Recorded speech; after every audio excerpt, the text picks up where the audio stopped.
Hi, the reflection today is from Titus 1, verses 1 to 9.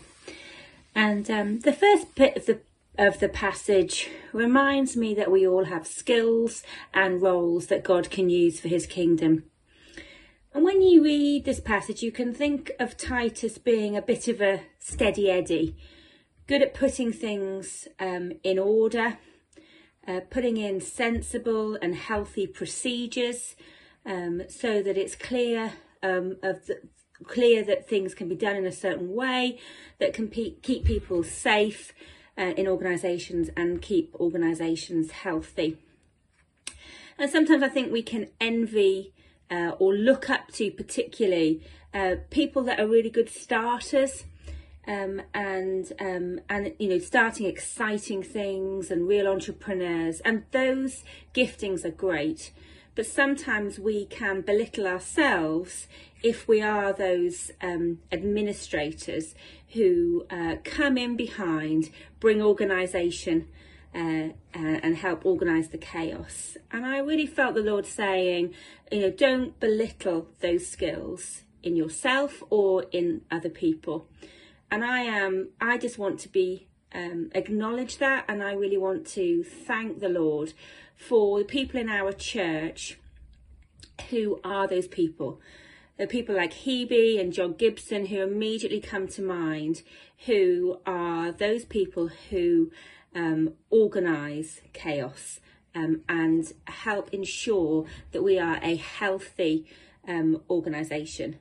And I haven't listed everybody because I'm actually also thinking about Matt Crew, who will ensure that this gets on the right on the right platform and everything. So let's just think of those people, and let's thank God for those and those giftings that God has given them, and don't belittle that gifting in yourself.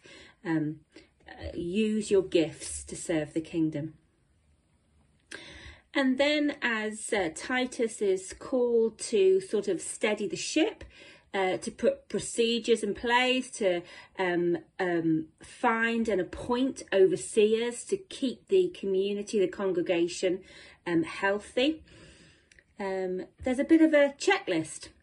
And recently I had my review at work, which was to look at things that had gone well in the previous 12 months and things that I wanted to do in the next 12 months. And this list in Titus 1, I think also acts as a bit of a health check for our character, for the people that we want to be, to examine ourselves and to be honest with ourselves. And I want to challenge us to look at this passage, to look at this list, to think and be honest with God, ourselves, and maybe chat to a friend or our partners, a trusted person, to talk about some of these things. So let's just have a quick look at this list and imagine that you're preparing yourself for your annual review. Ask your questions. Am I known as a person who is hospitable? Do I exercise the gift of hospitality?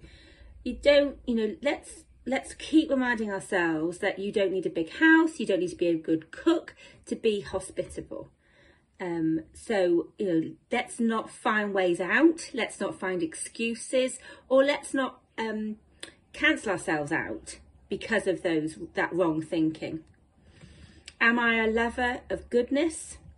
Am I fair-minded, pure-hearted, self-controlled? Do I take my knowledge of the Bible seriously so that I can keep myself healthy and those around me healthy? That, if false teaching comes in, am I confident to be able to encourage and bring challenge when needed? So that's what I wanted to say today. I wanted to remind us that we all have gifts, and they are different, that God can use in his kingdom. And that let's use this checklist as a bit of a health check as we move on in the weeks and months ahead.